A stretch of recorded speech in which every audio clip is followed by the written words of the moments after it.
დემოკრატიის ინსტიტუტის წარმომადგენელთა მიერ დასმულ კითხვებს ტურიზმის დეპარტამენტის უფროსის მოვალეობის შემსრულებელი პასუხობს და ამბობს, რომ საკადრო ცვლილებები ტურიზმის დეპარტამენტში სამსახურის უფრო ეფექტური მუშაობისთვის მოხდა. ვაჟა დიასამიძის განცხადებით, რამდენიმე დღეში თანაბარ პირობებში მოხდება ახალი კადრების შერჩევა.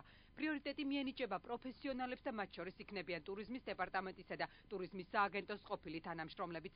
მისი განცხადებით, სეზონისთვის მზადების წინ ჩატარდა რამდენიმე თათბირი და გადაწყდა, რომ დეპარტამენტის გაძლიერებისა და შიდა სტრუქტურული სრულყოფისათვის ცვლილებები აუცილებელია, რასაც თანამშრომლებიც დაეთანხმნენ.